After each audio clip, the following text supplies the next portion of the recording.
here today with our guest, Carolina de Athey, right? Yes. So we're so happy to have you here. This is our new program. Yeah. Yeah. And for our viewers, can you give us a brief introduction about what you do? Yes. My name is Carolina de Athey. I am an actress. I am a model. I'm a singer, songwriter, and now an influencer too, because we have to do a lot of things in LA. Yeah, that's amazing. So I was reading that you like to be called an artist because you do so many things. Is that the preferred label for you? Would you say you're more of a singer? You're more of an influencer? Definitely artist. I think artist kind of encompasses all of the things that I do that are artistically related to, I write, I sing, I write, I've written short films, for example. Then there's the modeling, which a lot of people, they think it's not connected to acting, but it is. You're not speaking, but you are acting in a sense when you're modeling. And then acting is completely within artistic. So artist is something that defines me the best, I think. Yeah. I think influencer is more like nowadays you need to work with brands, you need to have a more presence in social media. But it was never like I'm an influencer. No, I think depending on what you do, you become an influencer if you have some certain pull. If somebody will listen to what you say, yeah, exactly, right? Yeah. Or like something that you're wearing, or so it kind of just happened. Yeah, like an extension of what you've been doing so far. Yes. Okay, so you did mention that you were a model in Brazil, right? So how did you get started with that? Is that something you've always wanted to do?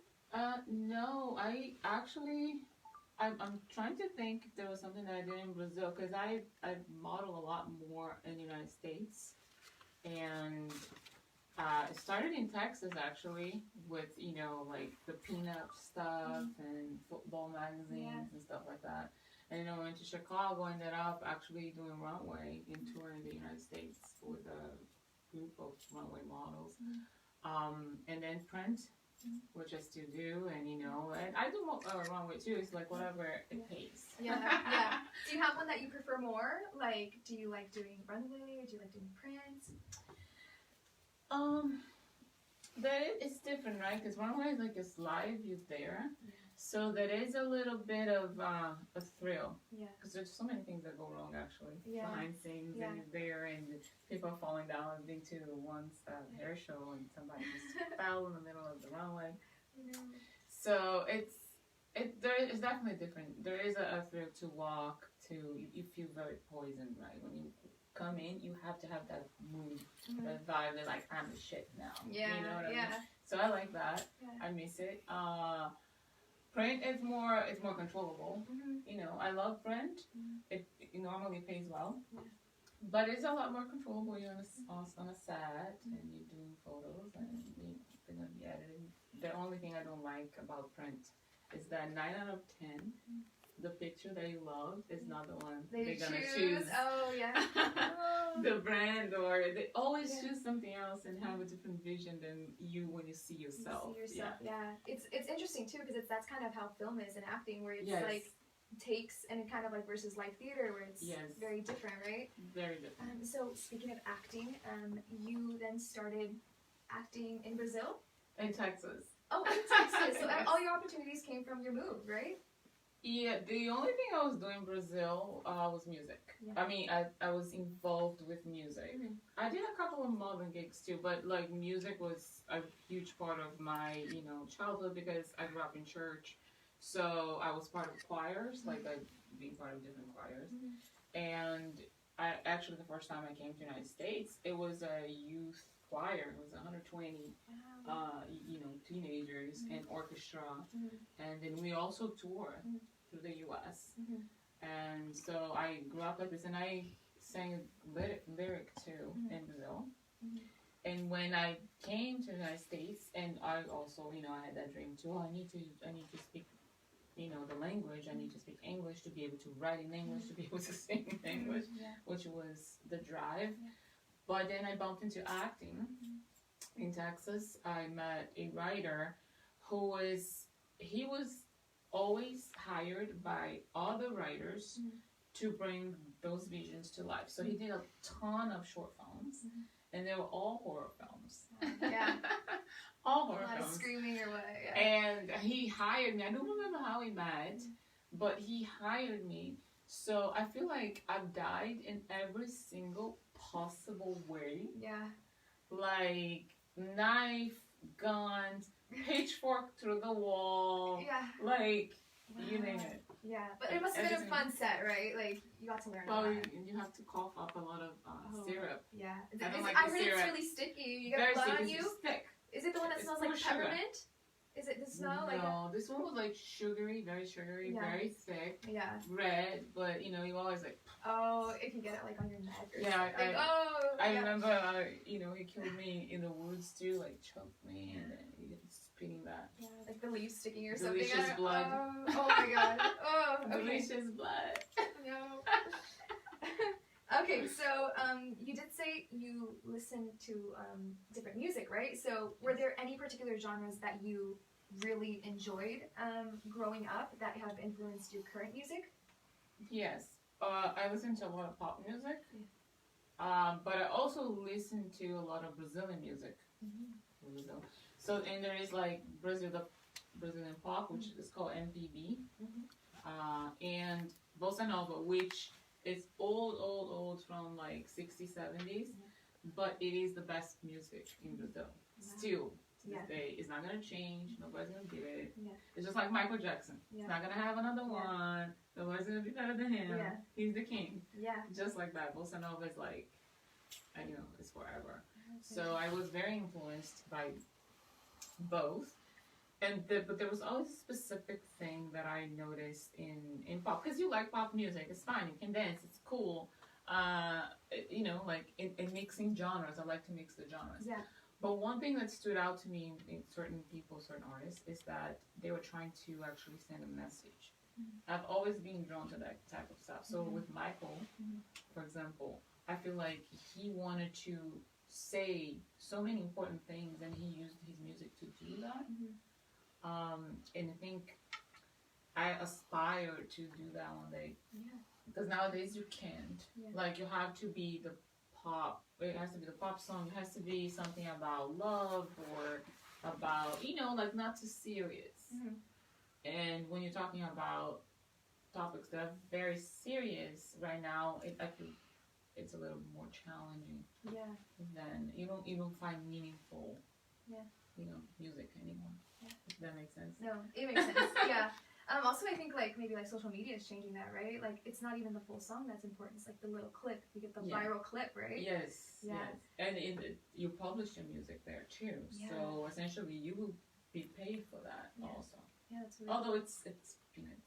But it adds up Nowadays. maybe a little bit. Okay. You have to stream millions and millions and millions and millions to mean something in music, because it's so cheap. I do think it's really interesting that you mentioned Michael like as your influence, because he's American, and then you came to live here, and this is where you started doing your music, like more professionally, right? Yes, or as a single artist, I should say, right? But Michael, something about Michael, a lot of Americans don't know is that, and that's why Brazilians like him so much. Michael went to Brazil to film "They Don't Care About Us." Oh wow, that's right? really cool. And he's the first artist to dare to go into the slum, because Brazil is a third world country. And he went and shot in the slum, and then he shot this other historical patrimony that is in Bahia, which now you can go, it's like restaurants and boutiques, all colorful and cute, but in reality was built by slaves. That's where the slaves stayed.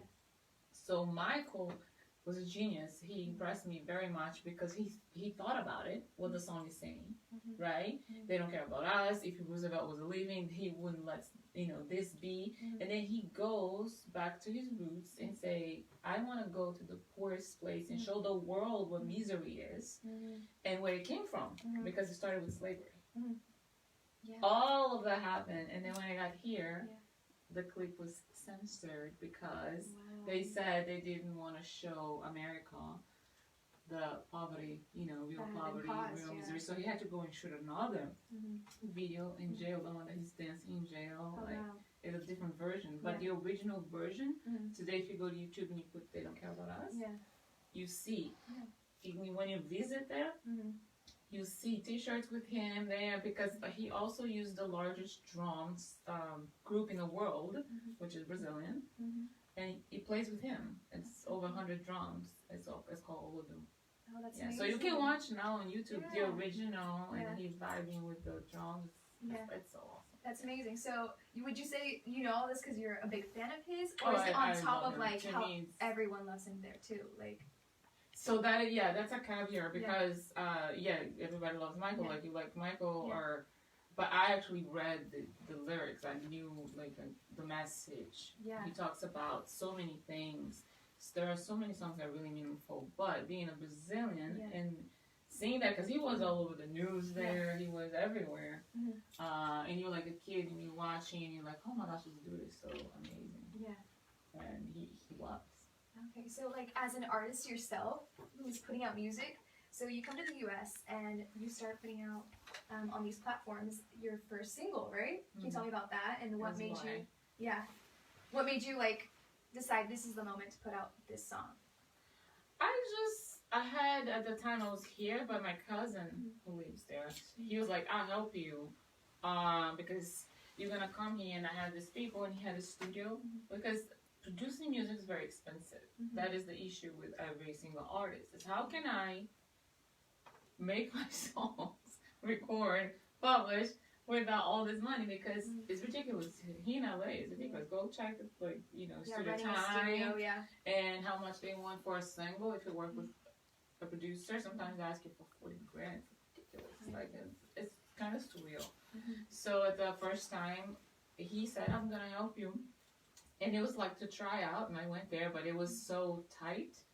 I did everything in like 2 days. Yeah. And then that was the first time too, like when you think about acting, and like, cause he had the crew, he had the people, but he didn't know what to do for the video. He had a beautiful apartment, and I ended up really directing and saying, oh, this is the story. It's gonna be from point A to point B. My heart is broken. I'm broken hearted. I'm crying. Da da da. You can shoot the hallway. You can do this, and then I saw his picture, and I'm like, and he's my cousin. I'm like, okay, and you're my boyfriend, so I'm crying over you. Like a fun set. Yeah, that's in the video. So it was my first one. It was to test the waters, and I saw how hard it is actually. Yeah. After, because for music, you need to put out music, and because it's changing so much. Like you're saying, like the social media and everything, the attention span is like so fast. So you have to move from one thing, and then in a few months you have to have another one and another one. So essentially, you need to have a lot of continuation or things in between. And I didn't have that because you needed a lot of money to to do music, to actually produce music. So it took me some time. Like chill. I'm gonna take a break because I have to. Have some ducks in a row, basically. And then I focused on acting more. And then now that I'm with the label, and I had a song ready to go, and I already have one that's recorded. Yeah.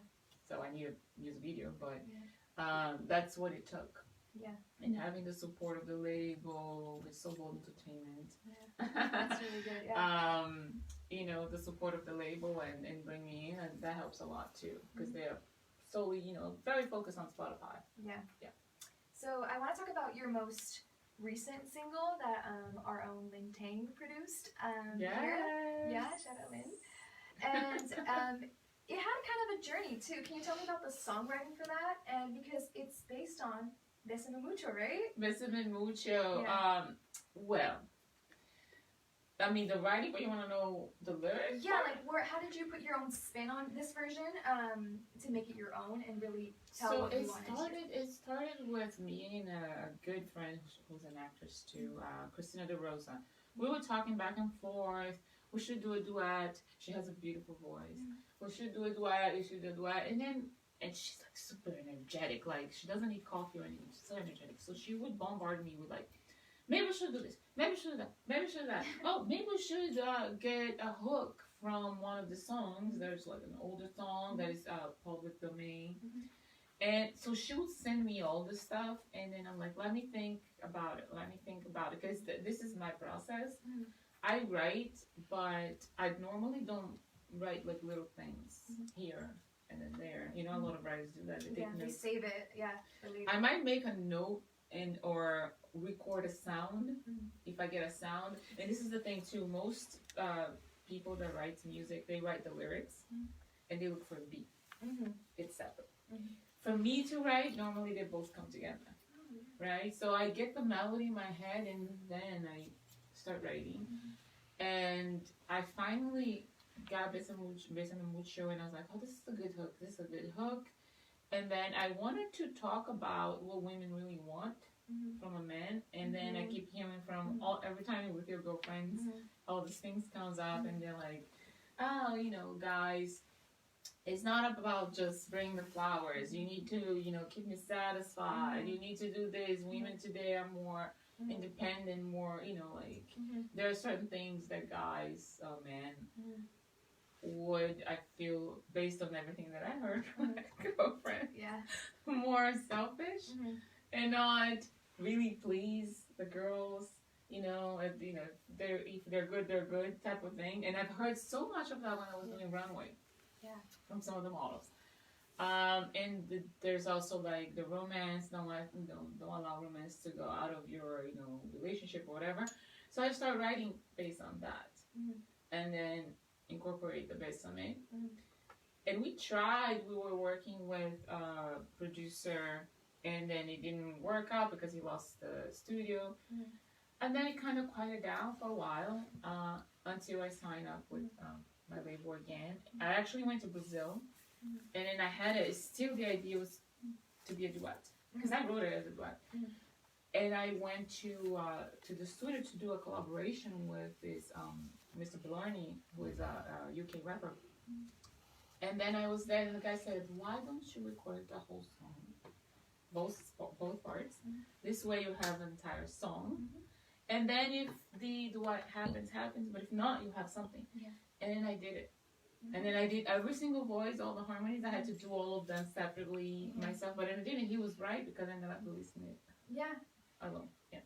So that's the story behind this thing. Wow. And another thing is it's in 2 languages. So is that something you like to do? Do you want to venture more into English? Do you like combining the other cultures into I like combining the cultures and mixing music, and I feel like the label wants it to because nowadays, like the Hispanic market is very big, the Latino market, right?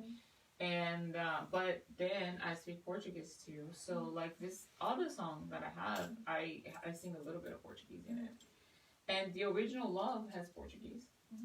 I don't know if you I heard. You got like this is like there's like a remix version of that too, right? There is. But there is one part that is all in Portuguese, and I think it's good to bring cultures together. You know, mix, bring people together. You know, different languages, different cultures, different backgrounds. I like that. So. For the music video, there was quite a story there, right? Like, you had a different version, and then what happened was, well, kind of like Michael, you had to re-record, but a little bit of a different reason. Can you tell us why? I had to re-record because the original, and Lee knows this, because it was recorded in her house, and she met the other director, and he just, I don't know, he disappeared with the footage, and I could never get my footage.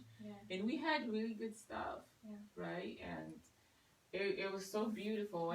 But it just started 1 month, 2, 3, 4. I'm like, where is my footage? And then I signed with a label, and then because they already knew that I had shot, right? So they knew that I had a music video ready. And then there was no music video, and I'm like, Lynn. Lynn's like, she's fast. Lynn, I need your help. What can I do? And then it also, you know, the miracle of Ricardo coming in on board because Ricardo Moreno has done a lot of big stuff. And I met Ricardo because I worked on one music video that he did for a big, huge band from Mexico. And I had worked with his AD, you know, Kurt Jones, because Kurt Jones directs a pilot that I'm in it, right? So is that also a director? Emmy Award winner, and I am in the pilot. And then he sends me a message like, "Oh, can you work this? I'm aiding for this." And then I meet Ricardo. We talk a little bit about music, this and that. And then next thing you know, so he when I met him, he told me, "Oh, music, you should do this, you should do that." So when this happens, I sent him an email asking his opinion, what he thought about this guy.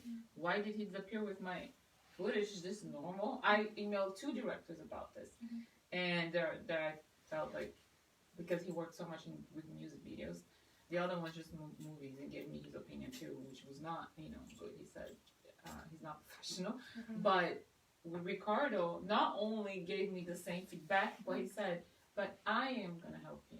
I'm gonna fly." He was in Mexico. "I'm gonna fly there. And I'm gonna help you." And I'm like, I can't believe. And he said, "You gotta believe in certain miracles." That's all I'm saying. God is good, people. God is good. I called Ricardo. I called Lynn, and before you know, we were here shooting, and Kurt came too. Yeah. And it all happened really quickly, right? Really quickly. Yeah. And then Joel, which was the original lead actor, also came. Yeah. And then shot. Yeah, that's amazing. Well, you got your happy ending, and I think it's more, it makes it more worth it that you went through this extra process of having to redo it. Yeah, you get a taste of how this industry can be, and how there's a lot of people that are completely unprofessional and they do not care about your time, your money, or anything. But it also gives you, the perspective that, no, there's people in the industry that are bigger, that has done so much more, and they're willing to help you out, that they're willing to, give your hand. And I think that's the beauty of it. Like I keep saying this, that these people are very special. My heart, Lynn and Ricardo, because they're they came through, and they didn't have to. There's no obligation, I think that's beautiful. That's amazing. And that's the best people to work and be around and surround yourself with, and that's what I want to do. Yeah, that's really cool. The video itself is like very beautiful. It has like the wind with your dress and everything. Yeah, nature. Did you talk about this? Like, did you say like I wanted to film on the beach? Was it something that came from the director? Yeah, we had this, because from the first video already, the beach is so beautiful. We can shoot there, and then I had the dress for that reason, to be able to flow, be flowy. But then Ricardo, the rest, he changed everything. Yeah, he changed. It was a different video. Altogether. Oh, wow. The other one was in the bathroom, I was in the bathtub. Oh, this one. Wow.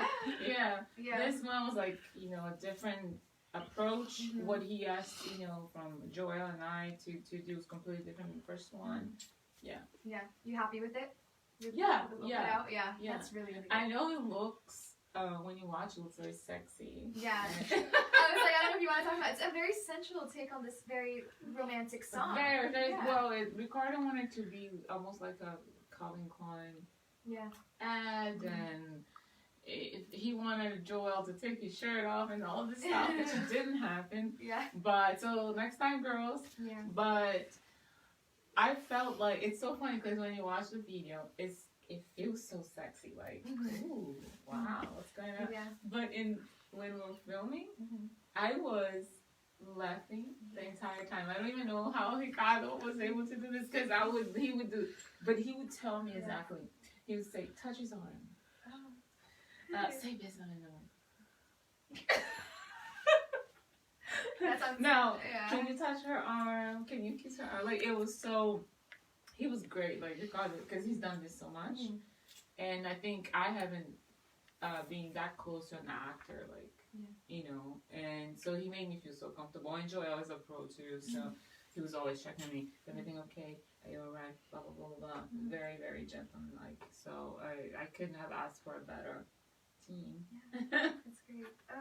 Okay. So I looked up your socials, and I saw that you're really, really great at, putting together great looks and fashion. Is that something you want to pursue? I love fashion.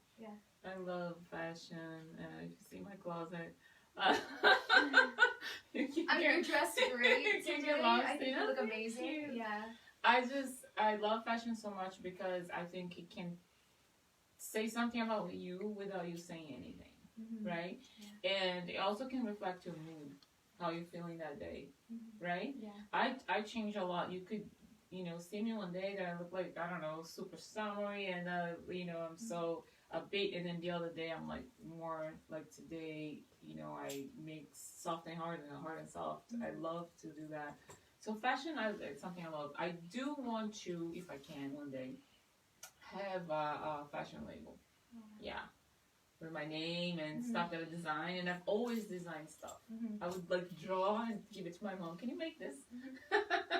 She still says today, oh my gosh, that comes the difficult requests. Yeah. She says, the things I draw and ask her to make. Yeah. They're difficult, different, because it's always something different. Yeah. But always, it's something that I really, really love. Yeah.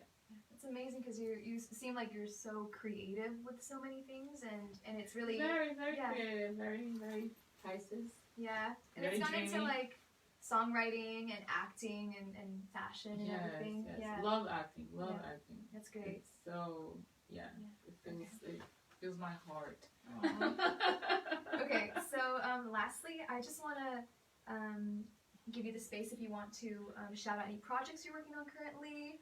Maybe give your socials so where people can find you. Yeah. I'm working on now. I want to do release my second follow-up song. I do have a song ready. It's called I Only Dance Samba. I don't know if that's what we're gonna go with because I'm looking at all the songs from different producers that are sending me. But for that one, it's ready, and I kind of have a vision for how the video should be.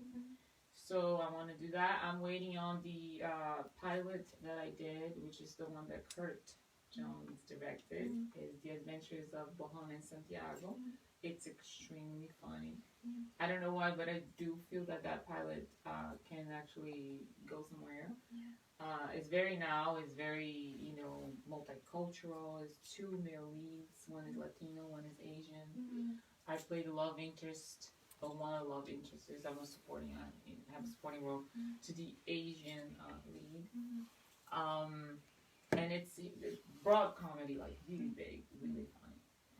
Very crazy. So waiting for that, and waiting for a follow-up on Bionic Beauty 2. The director has been working a lot in finishing first season to see what we're going to do, whether we're going to shoot low budget or we're going to find, money and go bigger budget. But he's working on it. He was like sending me a ton of stuff when I was in Brazil, actually.